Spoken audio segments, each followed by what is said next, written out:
Hello there. It's been over 2 years since Season 1 of Andor aired, and while we recommend giving it a rewatch before Season 2 is released, we understand not everyone has the time, so we come to you with this convenient recap to get you ready for the second, and sadly final season of Andor.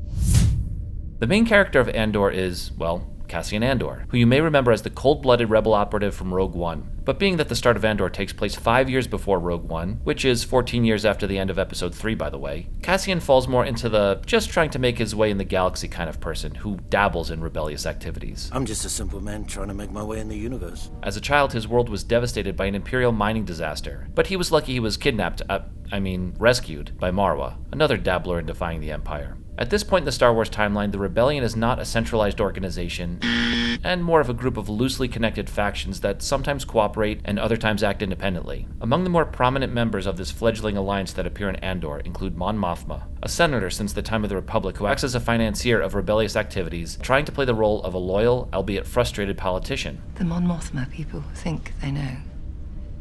It's a lie. Luthen Rael is an expert strategist, who owns an antique store as his cover on the Imperial capital of Coruscant, while planning attacks and coordinating a network of spies out of the back of his shop. There's a group of guerrilla warriors that carry out Luthen's plans, including Vel Sartha, who happens to be Mon Mothma's cousin, as well as Karis Nemik, who pens a manifesto against the oppressive rule of the Empire. That is the real trick of the Imperial thought machine. It's easier to hide behind 40 atrocities than a single incident. Tay Kolma is a banker and childhood friend of Mon Mothma's from her home planet of Chandrila, who helps Mon move credits around when the Empire starts to look more closely at her financial transactions. Saw Gerrera also appears, another character from Rogue One, and is more of a get-your-hands-dirty kind of a leader than Luthen. On Cassian's adopted world of Ferrix, you have a group of his friends that include Bix, who has been doing work for Luthen and the one who connects him with Cassian, and her jealous boyfriend who eventually turns Cassian into the Empire much to his own detriment. But we'll get to that later. And how can we leave out Marwa and Cassian's adorable and faithful sidekick B2EMO, who is, one might say, too emo, as his name applies. Can I speak now? No! On the Imperial side, there is Dedra Meero, a hotshot member of the ISB, the Imperial Security Bureau, who is the first to connect the dots between the scattered rebellion activity. Her boss, Leo Partagas, who needs some convincing but soon allows her to pursue her investigation. We're done. Syril Karn is an up-and-coming, wide-eyed Imperial loyalist whose unfortunate pursuit of Cassian leads to his demotion, leaving him obsessed with Andor while being forced to move back in with his mom, who proves that Long Island does in fact exist in a galaxy far, far away. Is that how you've been presenting yourself to the world?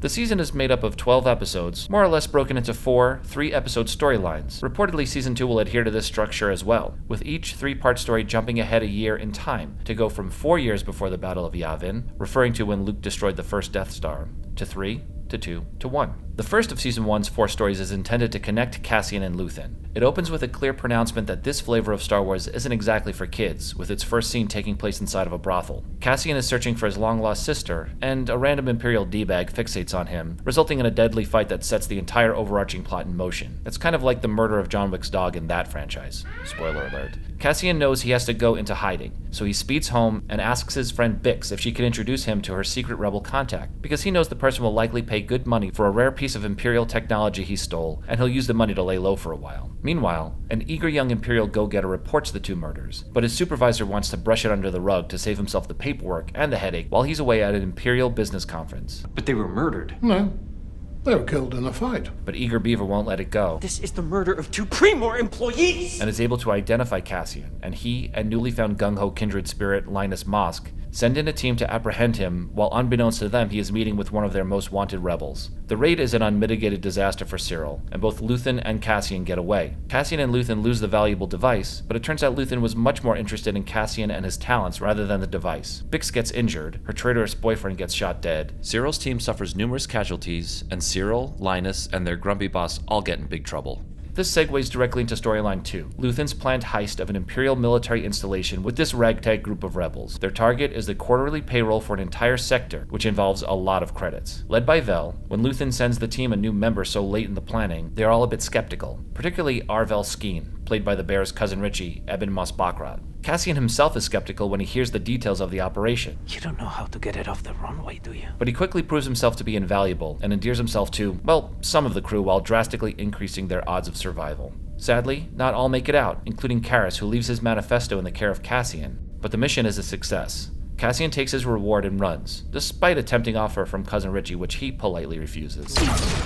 On the Empire side, Syril is demoted for his mishandling of Ferrix, and thanks to the help of his Uncle Harlow, I'm calling Uncle Harlow. winds up in the office space of space, which we know exists thanks to the Mandalorian. Come on, let's go fill out those TPS reports. You apparently didn't put one of the new cover sheets on your TPS report. But the disturbance on Ferrix has drawn the attention of the Imperial Security Bureau. An up-and-coming Imperial superstar Dedra Meero uses that stolen piece of equipment Cassian and Luthen left behind to prove that there is a growing coordinated rebellion. After the heist, a series of decrees from the Emperor have the Imperials cracking down on all aspects of society, which affects both positively and negatively our main players. The ISB is taking the full reins on snuffing out the rebellion, and Dedra is in a key position to embrace the moment and use it to climb the Imperial ladder. Stricter rules in the financial sector have made it difficult for Mon Mothma to funnel her family fortune into help bankrolling the rebellion. I need help. And while things will definitely get tough for Luthen and his covert activities, this is exactly what he wants. People will suffer. That's the plan. Only with people on their side will the rebellion stand a chance. For Cassian, well, unfortunately he is directly affected by the criminal justice system's much harsher penalties for even the most innocuous crimes when he gets picked up for literally doing nothing. After the robbery, Cassian realizes he can't stay home because of the Imperial presence and decides to lay low while having some fun on this spring break planet. If Long Island exists in the Star Wars universe, it only makes sense that South Florida would too. Cassian, shacked up and keeping his credits hidden above this shower, decides to go for a walk only to get caught in the middle of some criminal activity. You a part of it? Part of what? This wrong place, wrong time scenario sees Cassian sentenced to 6 years in a factory prison, 6 years. I didn't do anything. Hey! Take it up with the Emperor. which leads us to possibly the greatest three-parter in television history. Cassian is whisked away and deposited in a sadistic fortress in which the inmates are forced to work 12-hour shifts, creating these large widgets. The only needed punishment to keep the inmates in line and productive is the floor, which can be electrified at any time. Cassian's group is led by Kino Loy, portrayed by Lord of the Rings and Snoke actor Andy Serkis in a career-best performance. Kino just wants everyone to keep their heads down and work as he is approaching the end of his sentence. The others are concerned. Their sentences have all recently been increased without explanation and fear they will never be released. Cassian pleads with Kino for information that may help with an escape plan. How many guards on each level? But Kino resists until everyone's worst fears are realized. Turns out someone who supposedly got released was immediately returned to another section of the prison. When the rest of the inmates of that section caught wind of this, they were all killed to cover the Empire's tracks. Finally, with Kino and his knowledge of the prison on their side, How many guards on each level? Never more than 12. the other prisoners are able to stage a daring escape that leads to this heartbreaking moment. What's wrong? I'll swim. The fates of the rest of the escapees is unknown, but Cassian and his friend Melshi, who will later reteam with Cassian during the events of Rogue One, get off-world thanks to these kind, quirky aliens. During this period, which lasts for a number of months, everyone else seems to be looking for Cassian, mostly in order to kill him. Meero and the Empire want to interrogate him about Luthen, whom they call Axis, before probably killing him. Vel and Cinta want to find him to take care of a loose end from the heist by killing him. His friends are worried about him because his mom is dying, and they suffer the consequences by being surveilled like his mother or tortured like Bix.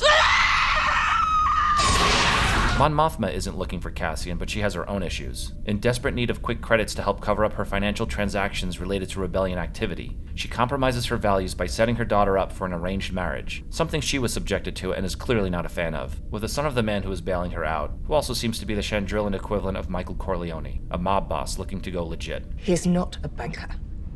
He's a thug. And then she puts an increasing strain on her already strained marriage by throwing her husband under the bus, by blaming their questionable financial transactions on her husband's non-existent gambling issue in front of her driver, whom she knows to be an Imperial spy. Speaking of spies, a mole that Luthen has within the ISB reports to him that the ISB, led by Dedra, have learned of an imminent rebel attack that they will be waiting for. Turns out this attack is one Luthen is involved with, but he ignores this warning, sacrificing the team to protect his covert assets. For the greater good. Cassian finds his way back to the Spring Break planet and is happy to learn that people do not regularly dust high places on that world when he discovers his credits are just where he left them. He phones home to learn of his mother's death, the event that sets in motion the final storyline. Andor returning home for his mother's funeral, while all the interested parties head to Ferrix 2. Tony Gilroy, the showrunner and genius guiding Andor, delivers a masterclass in tension building, with the eerie music of Marwa's funeral procession underscoring the culmination of this story, as all the characters converge on the town square to witness Marwa's rousing recorded speech, which ignites the powder keg, first figuratively, Fight the Empire!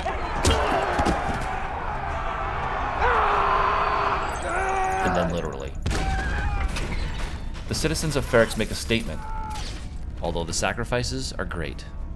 Cassian rescues a severely traumatized Bix, and Syril rescues Dedra, which may traumatize her. Cassian gets Bix to his other friends who get away safely, but he stays behind to confront Luthen, whom he knows is there to kill him. The season ends with Cassian giving Luthen this choice. Kill me. Or take me in. Oh, and then a post-credit scene showing just what those widgets the prisoners were building were for.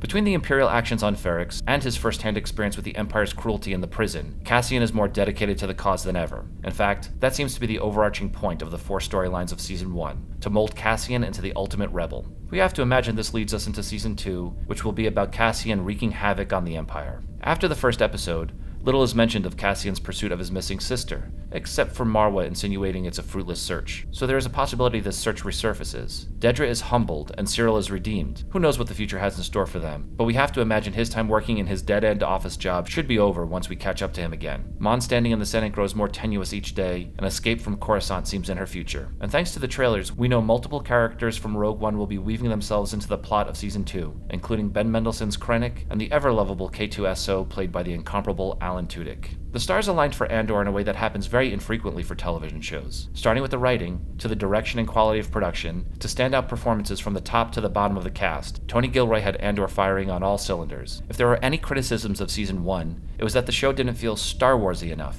Whatever that means, we vehemently disagree. Besides its lack of Jedi and Sith, which may change in Season 2 if a certain popular fan theory is correct, it had all the hallmarks of great Star Wars. A great, quirky droid sidekick, new epic locales, weird aliens, a quick but instant classic of a space battle including the slickest starship in the galaxy with all sorts of fancy toys. And no project has ever captured the terror of the Empire quite like Andor. I mean, even the stormtroopers could actually hit their targets. Well, that's everything you need to know, and probably a little bit more. This is the way. Enjoy Season 2 of Andor. We know we will. Make it so. Be sure to like this video and subscribe for more like it. And feel free to drop a comment too. We love hearing your thoughts. Thanks for watching. Live long, and may the Force be with you.